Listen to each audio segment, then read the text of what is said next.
Hello नमस्ते दोस्तों, आपको हमारे तूफ़ानी क्लासेज में स्वागत है। और छोटे भाइयों प्यारे बहनों को आपके आज हम हिंदी व्याकरण पढ़ाने वाले हैं। उसमें भी वर्ण को परिचय हम समझेंगे। पहले वर्ण किसे कहते हैं?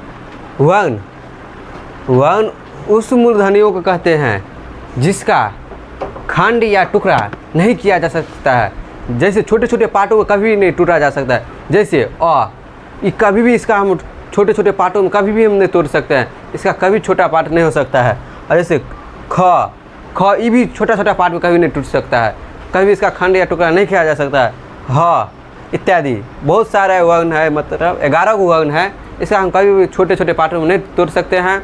और वर्णमाला, वर्णों की समूह को वर्णमाला कहते हैं, मतलब एक दूसरे में जुड़े हैं। जैसे वर्णों में ये जुड़ के वर्णमाला का उपयोग किया है, इसे वर्णमाला हम जानते हैं। हिंदी में कुल 48 वर्ण हैं जो निम्न है। वर्णों को दो भाग में बांट दिया है। एक है स्वर वर्ण और एक है व्यंजन वर्ण। तो हम अभी स्वर वर्ण को जान लेते हैं, उसके बाद हम व्यंजन वर्ण को जानेंगे।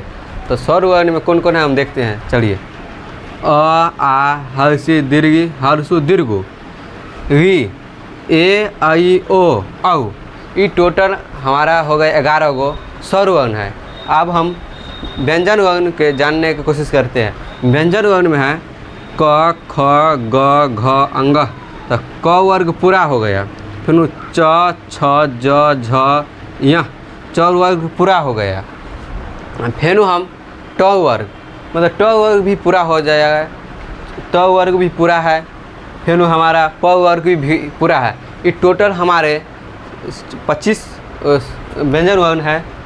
और हम जानने की कोशिश करते हैं। चलो अब हम ये जानते हैं हिंदी में अंतस्थ कितना होते हैं। य र ल व, ये चारों अंतस्थ व्यंजन हुआ जो हमारे पास 4 है। और तालव स, मूर्धन स, धन स, ह, ये हमारे उष्म व्यंजन है जो हमारे पास ये भी 4 है। और ड ग, ये हमारे पास 2 है। इन्हें 2 भागों में बांट दिया है। एक है स्वर, एक है व्यंजन। तो स्वर वर्ण को हम जानने का परिभाषा जानते हैं। स्वर उन वर्णों को कहते हैं जिसका उच्चारण किसी दूसरे वर्णों के सहायता के बिना होता है, उसे हम स्वर वर्ण कहते हैं। इसके उच्चारण है जो हमारे कान, तालु हुआ ऊपर का, फिर हमारे पास तालु का उपयोग होता है। और ये जी का उपयोग नहीं होता है। और होठ मतलब ये मुंह, इसका उपयोग नहीं होता है। और हमारे पास 2 हो गया है स्वर वर्ण। और हमारे पास स्वर वर्ण मूल स्वर और संयुक्त स्वर है। तो हम पहले मूल स्वर के बारे में जानने की कोशिश करते हैं, फिर हम संयुक्त स्वर भी जानेंगे। तो मूल स्वर अ आ ई उ ए ऐ, ये हमारे पास मूल स्वर हुआ। और संयुक्त स्वर ए हो गया। तो यहाँ पे हमारे पास ए हो गया। तो ऐ, तो ए हो गया ना, तो इसको हम बंद कर देंगे। फिर तो अ कोमा ऐ, ये हमारे पास ऐसे होगा। ठीक ना, गलत हो गया थोड़ा सा, ये ऐसे होगा।